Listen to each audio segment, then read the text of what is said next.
Hello everyone, welcome back to Lakshmi kitchen. ಇವತ್ತಿನ ಈ ವಿಡಿಯೋದಲ್ಲಿ ಹುರಿದವರೆಕಾಳು ಸಾಂಬಾರು ಯಾವ ರೀತಿ ಮಾಡೋದು ಅಂತ ನೋಡೋಣ. ಈ ಸಾಂಬಾರಂತೂ ಮುದ್ದೆ ಜೊತೆ ಅನ್ನದ ಜೊತೆ ತುಂಬಾ ರುಚಿಯಾಗಿರುತ್ತೆ ಅಂತ ಹೇಳ್ಬೋದು. ಹಾಗಿದ್ರೆ ಈ ರೆಸಿಪಿ ಯಾವ ರೀತಿ ಮಾಡೋದು ಅಂತ ನೋಡೋಣ ಬನ್ನಿ. ಮೊದಲಿಗೆ ನಾನು 1 ಕಪ್ ಆಗುವಷ್ಟು ಒಣಗಿರೋವಂತಹ ಅವರೆಕಾಳನ್ನ ತೊಗೊಂಡಿದ್ದೀನಿ. ಇದನ್ನು ನೀವು ಅಂಗಡಿಗೆ ಹೋಗಿ ಕೇಳಿದ್ರೆ ಸಿಗುತ್ತೆ, ಅಥವಾ ಅವರೆಕಾಳು ಸೀಸನ್ ಇದ್ದಾಗ ನೀವೇ ಕೂಡ ಬಿಸಿಲಲ್ಲಿ ಒಣಗಿಸ್ಬಿಟ್ಟು ಮಾಡ್ಕೋಬೋದು. ಈಗ ಈ ಅವರೆಕಾಳನ್ನು ಸ್ವಲ್ಪ ಹೊತ್ತು ಹುರ್ಕೋಬೇಕಾಗುತ್ತೆ. ಈ ರೀತಿ ಹುರಿಯೋದ್ರಿಂದ ಅವರೆಕಾಳಲ್ಲಿರುವಂತಹ ಹಸಿ ಸ್ಮೆಲ್ಲೆಲ್ಲ ಹೋಗುತ್ತೆ, ಹಾಗೆಯೇ ರುಚಿ ಕೂಡ ಚೆನ್ನಾಗಿರುತ್ತೆ ಅಂತ ಹೇಳ್ಬೋದು. ನೋಡ್ತಿರ್ಬೋದು, ಎಲ್ಲ ಕಾಳು ಮೇಲೂ ಕೂಡ ಸ್ವಲ್ಪ ಫ್ರೈ ಆಗಿರುವಂತಹ ಕಲರ್ ಇದೆ. ಸೊ ಈ ರೀತಿ ಬಣ್ಣ ಬದಲಾಗಬೇಕು ಕಾಳು, ಅಲ್ಲಿವರೆಗೂ ಚೆನ್ನಾಗಿ ಫ್ರೈ ಮಾಡ್ಕೋಬೇಕಾಗತ್ತೆ. ನಂತರ ಈ ಫ್ರೈ ಮಾಡಿರುವಂತಹ ಅವರೆಕಾಳನ್ನು ಸ್ವಲ್ಪ ಹೊತ್ತು ನೀರಲ್ಲಿ ನೆನೆಸ್ಕೋಬೇಕಾಗುತ್ತೆ. ಈಗ ಸಾಂಬಾರು ಮಾಡೋದಕ್ಕೆ ಒಂದು ಮಸಾಲೆನ ರುಬ್ಕೋಬೇಕು. ಒಂದು ಮಿಕ್ಸರ್ ಜಾರ್ಗೆ 1/4 ಕಪ್ ಆಗುವಷ್ಟು ತೆಂಗಿನಕಾಯಿನ ಹಾಕ್ಕೋಬೇಕು. ಹಾಗೆಯೇ 2 ರಿಂದ 3 ಟೊಮೆಟೊ ಹಣ್ಣನ್ನು ಕಟ್ ಮಾಡಿ ಹಾಕ್ಕೋಬೇಕು. ನಂತರ ಇದಕ್ಕೆ ನಾನು ಮನೇಲಿ ಮಾಡಿರುವಂತಹ ಸಾಂಬಾರು ಪುಡಿನ ಸೇರಿಸ್ಕೊತಾ ಇದ್ದೀನಿ. ಸಾಂಬಾರು ಪುಡಿ ಹೇಗೆ ಮಾಡೋದು ಅಂತ ಆಗಲೇ ನಾನು ನನ್ನ ಚಾನಲಲ್ಲಿ ಅಪ್ಲೋಡ್ ಮಾಡಿದ್ದೀನಿ. ಅದರ ವಿಡಿಯೋನ ನಾನು ಡಿಸ್ಕ್ರಿಪ್ಷನ್ನಲ್ಲಿ ಹಾಕಿರ್ತೀನಿ, ನಿಮಗೆ ಬೇಕಿದ್ದರೆ ಒಂದ್ಸಲ ಚೆಕ್ ಮಾಡಿ ನೋಡಿ.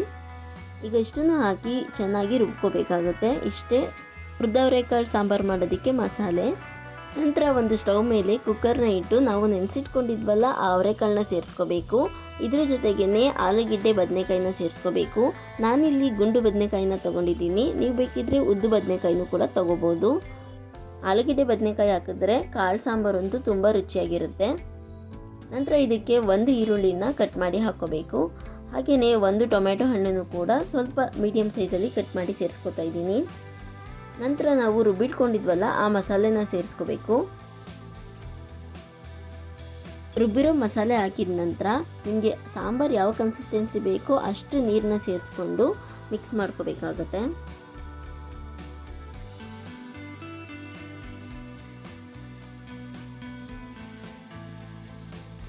ಕಾಳು ಸಾಂಬಾರು ಆಗಿರೋದ್ರಿಂದ ಸಾಂಬಾರು ಬೆಂದಾದ ಮೇಲೆ ಸ್ವಲ್ಪ ಗಟ್ಟಿಯಾಗಿರುತ್ತೆ, ಹಾಗಾಗಿ ಸ್ವಲ್ಪ ನೀರನ್ನ ಜಾಸ್ತಿ ಹಾಕ್ಕೊಂಡು ತೆಳ್ಳಗೆ ಮಾಡ್ಕೋಬೇಕು.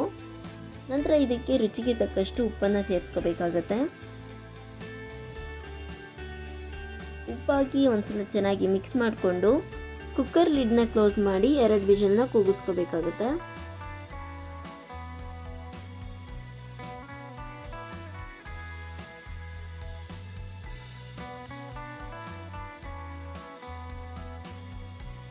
ನೀವು ನೋಡ್ತಿರ್ಬೋದು 2 ವಿಷಲ್ ಆದಮೇಲೆ ಸಾಂಬಾರು ಹೇಗಿದೆ ಅಂತ. ಸಾಂಬಾರು ಸ್ವಲ್ಪ ಗಟ್ಟಿಯಾಗಿದೆ, ಹಾಗೆಯೇ ಕಾಳು ಕೂಡ ತುಂಬ ಚೆನ್ನಾಗಿ ಬೆಂದಿದೆ. ಈಗ ಈ ಸಾಂಬಾರಿಗೆ ಸ್ವಲ್ಪ ಒಗ್ಗರಣೆ ಸೇರಿಸ್ಕೋಬೇಕಾಗುತ್ತೆ.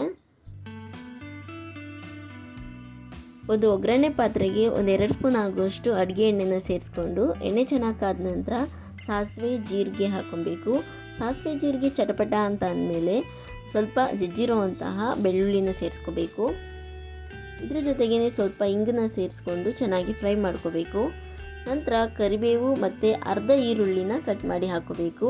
ಯಾಕಂದರೆ ನಾವು ಈರುಳ್ಳಿನ ಆಗಲೇ ಸಾಂಬಾರಿಗೂ ಹಾಕಿದ್ದೀವಿ, ಹಾಗಾಗಿ ಒಗ್ಗರಣೆಗೆ ಅರ್ಧ ಈರುಳ್ಳಿ ಮಾತ್ರ ಹಾಕ್ಕೋಬೇಕು. ಈ ಒಗ್ಗರಣೆಗೆ ಕಾಳು ಸಾಂಬಾರು ಮಾಡುವಾಗ ಈರುಳ್ಳಿ ಹಾಕಿದ್ರೆ ತುಂಬ ಚೆನ್ನಾಗಿರುತ್ತೆ. ನೋಡಿ, ಈಗ ಇದಾಗಿದೆ. ಈ ಒಗ್ಗರಣೆನ ಸಾಂಬಾರಿಗೆ ಸೇರಿಸ್ಕೊತಾ ಇದ್ದೀನಿ. ಒಗ್ಗರಣೆ ಹಾಕಿದ ನಂತರ ಒಂದ್ಸಲ ಚೆನ್ನಾಗಿ ಮಿಕ್ಸ್ ಮಾಡ್ಕೊಂಡ್ಬಿಟ್ರೆ ಹುರಿದವರೆಕಾಳು ಸಾಂಬಾರು ರೆಡಿ ಆಗಿಬಿಟ್ಟಿರುತ್ತೆ. ತುಂಬಾ ರುಚಿಯಾಗಿರುತ್ತೆ. ಸೊ ಈ ವಿಡಿಯೋ ನಿಮಗೆ ಇಷ್ಟ ಆಗಿದ್ದರೆ ಲೈಕ್ ಮಾಡಿ, ಶೇರ್ ಮಾಡಿ ಆ್ಯಂಡ್ ಕಮೆಂಟ್ ಮಾಡಿ. ಮತ್ತಷ್ಟು ಹೆಚ್ಚಿನ ರೆಸಿಪಿ ವಿಡಿಯೋಗಳಿಗಾಗಿ ನಮ್ಮ ಚಾನಲ್ನ ಸಬ್ಸ್ಕ್ರೈಬ್ ಮಾಡ್ಕೊಳ್ಳಿ. Thank you for watching.